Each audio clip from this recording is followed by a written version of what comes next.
Hi friends, नवाब travel blogs आज लेकर आया है आपको बस लेह और लद्दाख की एक हफ्ते की यात्रा पर। इस एक हफ्ते की यात्रा में मैं आपको पूरा लद्दाख 6 नाइट्स और 7 डेज़ में कवर करके दिखाऊंगा। तो चलते हैं, नई दिल्ली से अपनी फ़्लाइट पकड़ते हैं और पहुंच जाते हैं लेह लद्दाख की यात्रा पर। देखिए, मैं फ़्लाइट से लेह लद्दाख के ये हिमालयाज़ माउंटेन्स के ऊपर उड़ रहा हूँ और हम जल्द ही इन हिमालयाज़ से होते हुए लेह लद्दाख के एयरबेस पर, एयरपोर्ट पर उतरेंगे और आपको दिखाएंगे कि हम किस तरह से 7 डेज़ और 6 नाइट में पूरा लद्दाख कवर करेंगे।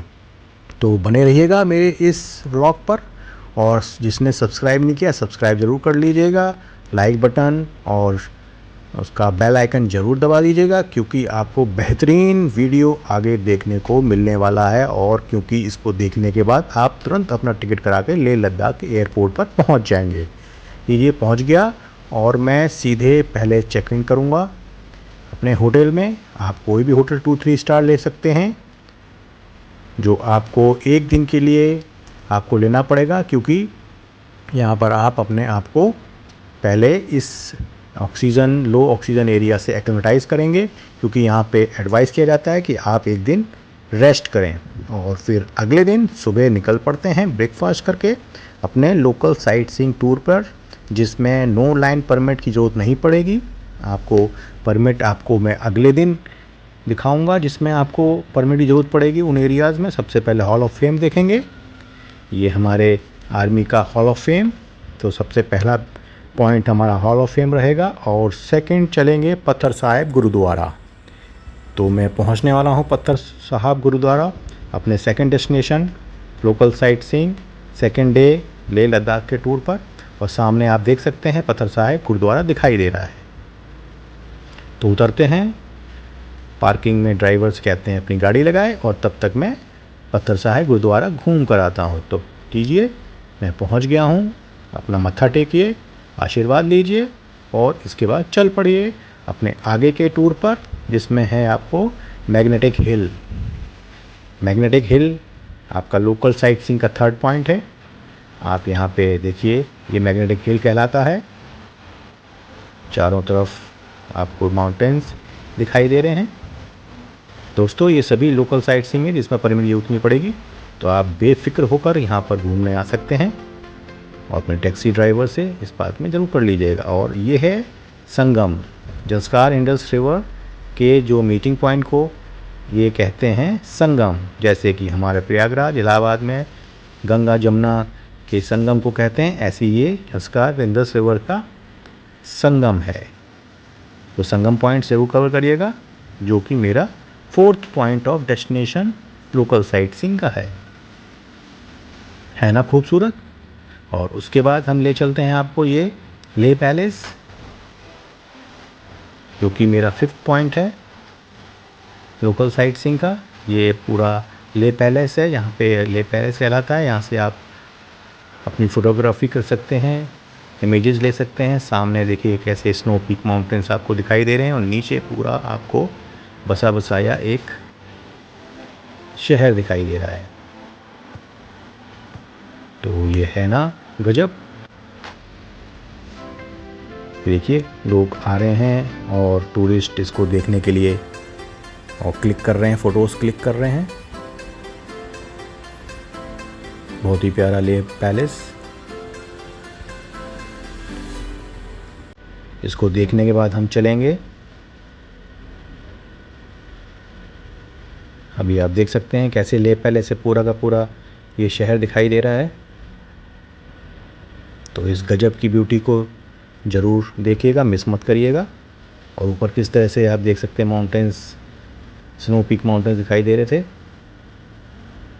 इस लेह पैलेस से।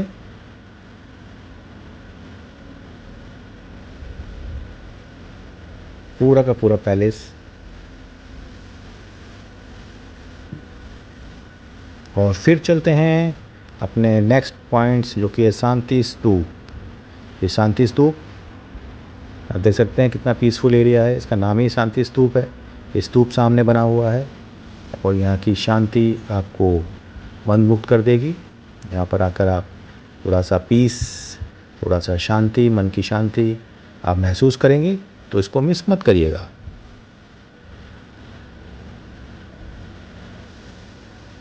तो दोस्तों, ये मेरा 6th पॉइंट था local destination, local sightseeing का, जो कि सेंक्रेटनी का है। और उसके बाद चलेंगे रैंचोस कैफ़े। आप देख सकते हैं 3 आपको याद आ रही होगी। इस तरह से इस रैंचोस कैफ़े में ऑल इज़ वेल लिखा हुआ है और तीनों 3 इडियट्स आपको मूवी के पात्र की फ़ोटो दिखाई दे रही है। रैंचोस क्लब बनाया हुआ है, रैंचोस कैफ़े, जिसको आपको 3 इडियट मूवी की याद दिलाएंगे। तो इसको देखना मिस करिएगा। और इसके बाद हम चलेंगे हेमीस मोनेस्ट्री। ये हमारा 8वां लोकल साइट सीइंग का पॉइंट है। दोस्तों, बहुत ही प्यारी मोनेस्ट्री है, इसको भी ज़रूर देखिएगा, मिस मत करिएगा। क्योंकि आप जानते हैं लेह लद्दाख मोनेस्ट्रीज़ के लिए भी मशहूर है, बुद्धा स्टैचूज़, बुद्धा स्तूपास के लिए मशहूर है, क्योंकि तिब्बत से लगा हुआ एरिया भी है। आप देख सकते हेमीज़ म्यूज़ियम लिखा हुआ है राइट में। उसके साथ ही लगी हुई है ठीक से मोनेस्ट्री, वो भी एक मोनेस्ट्री है, वो भी आप ज़रूर देखिए।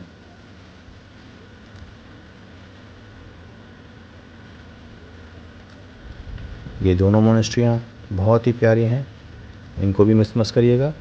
अगर आपके पास समय कम है तो आप कोई एक मिस कर सकते हैं, लेकिन ये ठीक से मोनेस्ट्री मिस मत करिएगा, ये भी बहुत प्यारी मोनेस्ट्री है। आप देख सकते हैं लोग फ़ोटो क्लिक कर रहे हैं, इमेजेस ले रहे हैं, और सामने ठीक से मोनेस्ट्री आपको दिखाई दे रही है। तो दोस्तों, ये 9th पॉइंट था मेरा डेस्टिनेशन लोकल साइट सीइंग का।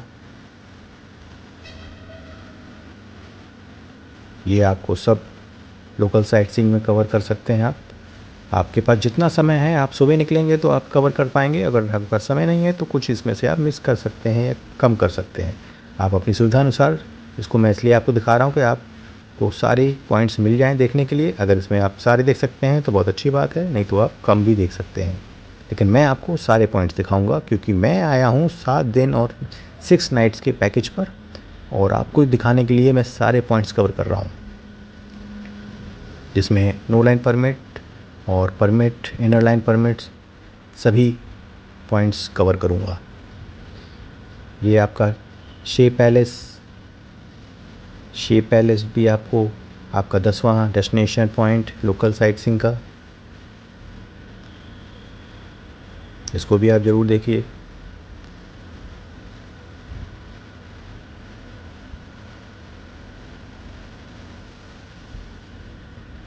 बहुत प्यारा, देखिए फ़ोटोज़ लोग लाइन से क्लिक कर रहे हैं, क्योंकि ऐसी ब्यूटी वो अपने साथ ले जाना चाहते हैं। यहाँ पे एंशिएंट पैलेस एंड श्रीन शे लिखा हुआ है, पूरी इसके बारे में लिखा हुआ है।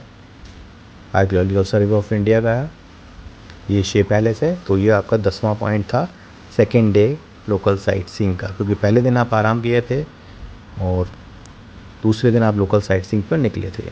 और ये मैं लास्ट में शाम को, जब आप सब जगह घूम कर लौट के आएंगे, तो शाम को आप पहुँचेंगे तो ये वहाँ का माल रोड है, लेह का माल रोड, इसको भी मिस मत करिएगा। शाम का मार्केट आपको यहाँ बहुत रिलैक्स करेगा, कुछ लेना चाहें तो आप यहाँ से ले सकते हैं, क्योंकि आप जानते हैं हर हिल स्टेशन पे एक माल रोड होती है, एक मार्केट होती है, तो ये लेह लद्दाख का मार्केट है।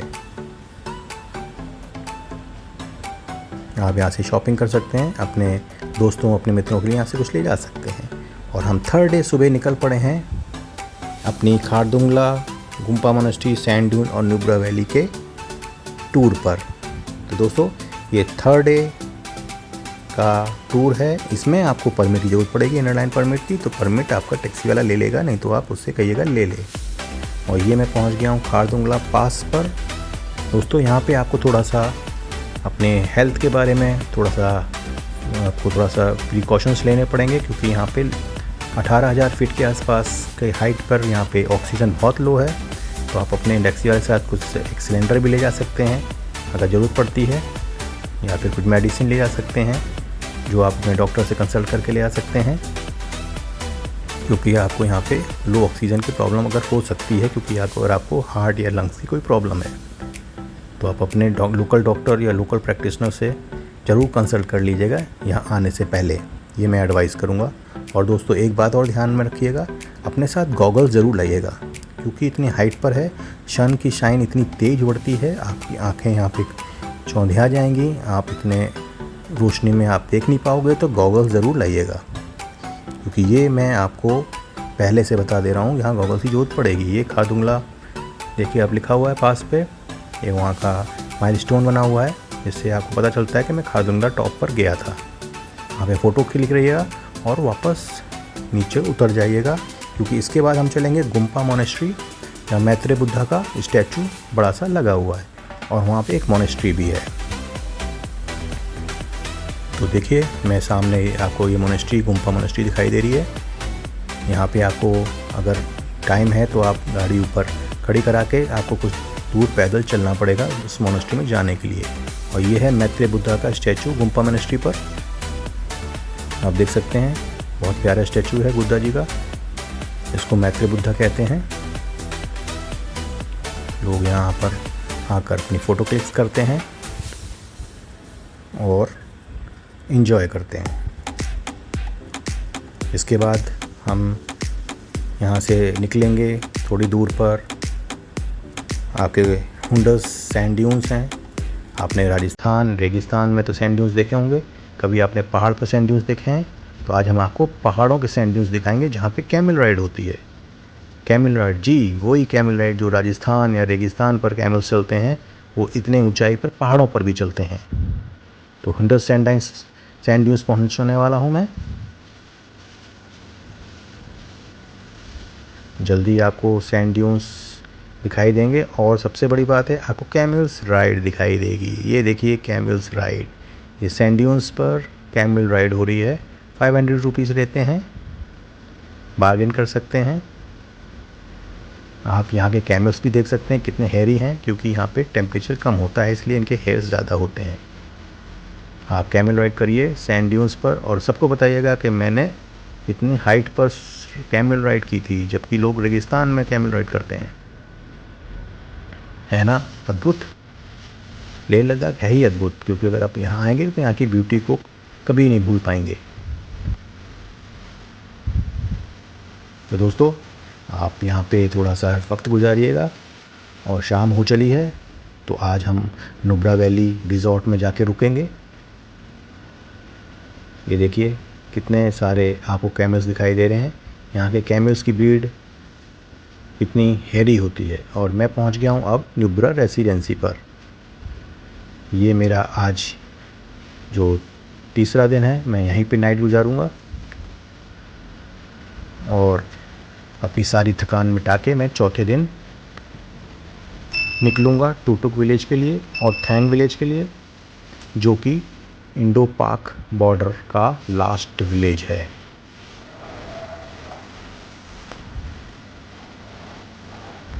तो ये आपका रिज़ॉर्ट, आप यहाँ भी रुक सकते हैं, नहीं तो नुब्रा वैली में और भी रिज़ॉर्ट्स हैं, आप ऑनलाइन बुक कराकर वहाँ भी रुक सकते हैं। और हम सुबह सुबह निकलेंगे टुटुक विलेज के लिए। वैसे आप सबसे पहले ग्रेट फोर्ट फोर्टिट्यूड जा सकते हैं, गेट करेज ऑफ फोर्टिट्यूड, जो कि आर्मी का बेस कैंप है। और अगर वहाँ नहीं जाना चाहते हैं या वहाँ जाके नहीं रुकना चाहते हैं तो आप सीधे टुटुक विलेज भी जा सकते हैं। और टुटुक विलेज आप जानते हैं, ये यहाँ का सबसे लास्ट विलेज ये और थैंग विलेज कहलाता है इंडो पाक बॉर्डर का। तो दोस्तों ये आप देख सकते हैं 4th डे का टूर है, जो कि टुटुक विलेज होता हुआ, देखिए अंदर से टुटुक विलेज कैसा दिखाई दे रहा है, पत्थरों से बना हुआ, ये बहुत ही प्यारा। कभी आपने देखा होगा किसी गांव में जब जाते हैं तो किस तरह पुराने दरवाजे और पुराने पत्थरों से बनाया हुआ होता है, इसी तरह ये टुटुक विलेज पत्थरों से बनाया हुआ एक विलेज है। यहाँ पे वाटर पाइपलाइन भी देखिए किनारे पड़ी हुई है, और कितनी ग्रीनरी दिखाई दे रही है आपको, एक किसी फार्म हाउस जैसा दिखाई देता है ये। तो दोस्तों चौथा दिन आपका नुब्रा वैली से टुटुक और थैंग होता हुआ वापस नुब्रा वैली में जाकर हम अपनी नाइट स्टे करेंगे। तो आप देख सकते हैं टुटुक विलेज कितना प्यारा दिखाई दे रहा है, पूरी ग्रीनरी से भरा हुआ। आप पैदल पैदल चल के पूरा विलेज आप घूम सकते हैं, क्योंकि आपके पास समय ही समय होगा उस दिन, क्योंकि ये लास्ट विलेज आपको कभी आपको भूलने नहीं देगा कि मैं इंडो पाकिस्तान बॉर्डर पर गया था, जहाँ का सबसे लास्ट विलेज मैंने देखा था, जो कि टुटुक और थैंग विलेज है। आप अपने टैक्सी वाले से ज़रूर कहिएगा, हो सकता है कुछ आपको एक्स्ट्रा मनी लेके आपको टुटुक विलेज दिखाएगा वो, अगर आपके पैकेज में नहीं होगा, लेकिन टुटुक विलेज ज़रूर कवर करिएगा, नहीं तो बाद में आप अफसोस करेंगे कि क्योंकि 2 पैसे के लिए मैंने टुटुक विलेज नहीं देखा। अब हम टुटुक विलेज से थैंग की तरफ बढ़ रहे हैं। थैंग विलेज, जहाँ पर टूरिस्ट भी आते हैं। इस थैंग विलेज को देखने के लिए आप देख सकते हैं टूरिस्ट यहाँ पर खड़े हुए हैं और लोकल यहाँ के पीपल्स वगैरह भी हैं और यहाँ की ब्यूटी को एडमायर कर रहे हैं। बहुत ही प्यारा। तो दोस्तों, ये था 4 डे का प्रोग्राम, जिसमें आपको नुब्रा वैली से टुटुक विलेज, थैंग विलेज, अगर आप ग्रेट करेज ऑफ फोर्टिट्यूड देखना चाहें तो आर्मी बेस कैंप भी जा सकते हैं, और उसके बाद वापस नुब्रा वैली पे हम आके अपने रिजॉर्ट में रुक जाएंगे। और 5वें दिन हम सुबह निकल पड़े हैं पैंगोंग लेक के लिए नुब्रा वैली से। आप देख सकते हैं हम नुब्रा वैली की से पैंगोंग की तरफ बढ़ रहे हैं और लेक दिखाई देनी शुरू हो गई है। बहुत प्यारी लेक है, 3 इडियट्स की लेक, पैंगोंग लेक। आपको लास्ट क्लाइमेक्स सीन याद होगा, करीना कपूर स्कूटर पर बैठ के आती हैं और वहाँ पे जो फिल्म शूट हुआ था वो इसी लेक पर हुआ था। इसको पैंगोंग लेक कहते हैं। दोस्तों, ये पैंगोंग लेक पर हम आज पहुँच गए हैं और यहीं पर हम अपनी एक्टिविटीज़ वगैरह करेंगे और उसके बाद यहीं पे इसके किनारे बने हुए कॉटेजेस में रुकेंगे। तो इसको देखिएगा ज़रूर और उस पर वीडियो पे बने रहिएगा। ये देखिए सामने स्कूटर्स बने हुए हैं, रखे हुए हैं, लोग इसी पर फ़ोटो खिंचाते हैं। ये देखिए 3 इडियट्स का आपको याद आ रहा होगा। आप स्कूटर पे फ़ोटो खिंचा सकते हैं हेलमेट लगा के, करीना कपूर की तरह। 100 रुपीज़ पर हेड में स्कूटर्स वाले आपको ये फ़ोटो क्लिक करवा देंगे। बहुत प्यारी लेक है। इसमें 60% जो लेक है वो चाइना में पड़ती है, तिब्बत के पार्ट में।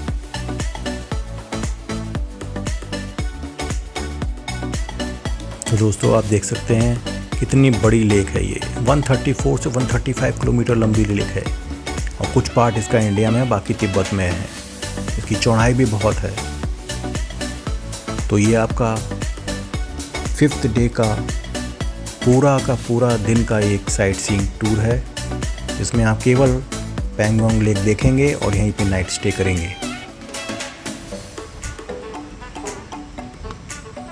आप देख सकते हैं कितनी बड़ी लेक, कितनी प्यारी लेक और बहुत ही फ्रेश वाटर आपको दिखाई देगा, बिल्कुल क्लियर वाटर। अभी मैं आपको पास से दिखाता हूँ इसको। बहुत ही क्लियर वाटर आप दिखाई देगा आपको। ये देखिए कितना क्लियर वाटर, नीचे के पत्थर भी आपको दिखाई दे रहे हैं। बहुत ही क्लियर वाटर है। किनारे बैठ के, क्योंकि यहाँ पे डस्ट नहीं है, इसलिए आप किनारे बैठ के आराम से इसको वॉच कर सकते हैं, एंजॉय कर सकते हैं और जाके इस पोलरिस कॉटेज पैंगोंग में रुक सकते हैं। ये देखिए ये कॉटेजेस बनी हुई हैं, आप इसको ऑनलाइन बुक कर सकते हैं। ये होम स्टेज़ हैं। इसमें एक बार ध्यान रखिएगा, इसमें लाइट रात के 11 बजे से सुबह के 6 बजे तक नहीं आती है, क्योंकि ये सारे के सारे जनरेटर से इसमें इलेक्ट्रिसिटी आती है। और क्योंकि ये सेंसिटिव एरिया है, चाइना का बॉर्डर भी है, इसलिए यहाँ पे रात लाइट में नहीं आती है। लेकिन आपको पानी सुबह गर्म मिलेगा और 11 बजे के आपको बाद सोने के बाद आपको लाइट नहीं मिलेगी। लेकिन बहुत प्यारी लेक के किनारे ये कॉटेजेस बनाई हुई हैं। बाहर सिटिंग एरिया भी है और अंदर की तरफ आप देख सकते हैं बेडरूम बनाया हुआ है, वॉशरूम बनाया हुआ है आगे। आप इसको करीब 5000 रुपीज़ के अराउंड आप इसको बुक करा सकते हैं ऑनलाइन। और सुबह सुबह आप देख सकते हैं सनराइज़ यहाँ से। इस कॉटेजेस से आपको सुबह का सनराइज़ भी दिखाई देता है। तो ये आपका एक सोने पे सुहागा आपको एक टूर हो जाएगा और सुबह आपको सनराइज़ भी देखने को मिलेगा इसमें। तो दोस्तों इसके बाद हम वापस निकलेंगे पैंगोंग से छांगला पास के लिए, जो कि मेरा 6th डे का टूर होगा, 6ठा दिन। तो चलिए छांगला पास की तरफ चलते हैं, छांगला पास जिसको बोलते हैं। और हम सुबह 9:30 बजे निकल पड़े हैं और करीब 11:30 बजे तक हम 2 घंटे में हम छांगला पास पैंगोंग से पहुंच जाएंगे। आप देख सकते हैं ये हम छांगला पास के पास पहुंच गए हैं। आपको स्नो दिखाई देनी शुरू हो गई है। ये भी बिल्कुल खारदुंगला पास की तरह है। अपनी दवाइयाँ वगैरह रखिएगा और अपने एडवाइस अपने प्रैक्टिशनर से, डॉक्टर से लीजिएगा ज़रूर। बहुत प्यारा आपको यहाँ पे स्नो पीक माउंटेन्स का नज़ारा देखने को मिलेगा। तो दोस्तों ये 6ठा दिन का प्रोग्राम है, जिसमें आपको पैंगोंग से छांगला पास मैं ले आया हूँ, जो कि 9:30 से 11:30 के बीच, यानी 2 घंटे का सफ़र तय करके मैं ये छांगला पास पर पहुँच गया हूँ। आप सामने स्टोन देख सकते हैं और यहाँ पे आप आधा घंटा रुक सकते हैं। 17,586 फीट ऑल्टीट्यूड पर है, तो थोड़ा सा यहाँ समय कम बिताइएगा, क्योंकि यहाँ पे आपको सांस की प्रॉब्लम हो सकती है। हाई एल्टीट्यूड एरिया है, तो आधा घंटे ज़्यादा मत रुकिएगा और यहाँ से आप निकल पड़िएगा लेह के लिए, क्योंकि आप यहाँ से लेह के लिए निकलेंगे तो 2 घंटे में आप 2 बजे से लेकर 3 बजे के बीच में लेह पहुँच जाएंगे। वहाँ जाके आप अपना होटल में आराम कर सकते हैं। तो चलिए मैं वापस चल पड़ा हूँ लेह के लिए, और ये मेरा 6ठा दिन का लास्ट डेस्टिनेशन था और मैं वापस लेह की तरफ चल दिया हूँ। वहाँ पर हम आराम करेंगे और मैं 7th डे में सुबह सुबह अपनी फ्लाइट पकड़ के वापस दिल्ली के लिए चल पड़ा हूँ। तो दोस्तों आपको मेरा वीडियो कैसा लगा, इसको सब्सक्राइब ज़रूर कर लीजिएगा चैनल को और लाइक बटन दबा दीजिएगा, और कमेंट में अगर कोई भी आपको क्वेरी है तो पूछ लीजिएगा। तमाम ट्रैवल ब्लॉग्स ऐसी चैनल लेकर आता है ताकि आपको अच्छे से अच्छे डेस्टिनेशन के लिए मैं आपको गाइड कर सकूं, आपको टिप दे सकूं, इन्फॉर्मेशन दे सकूं, और आपके यात्रा को, आपकी जर्नी को मेमोरेबल बना सकूं। तो इस चैनल से बने रहिएगा, इसमें सब्सक्राइब कर लीजिएगा, और कोई भी क्वेरी हो तो इस कमेंट बॉक्स में जाकर पूछ लीजिएगा। तो थैंक यू फॉर वॉचिंग नवा travel blogs. I hope you like my vlogs and videos, and बने रहिएगा आगे भी। तो शुभ रात्रि एंड शुभ जर्नी आपकी यात्रा के लिए जो आगे आप करने वाले हैं। Thank you once again.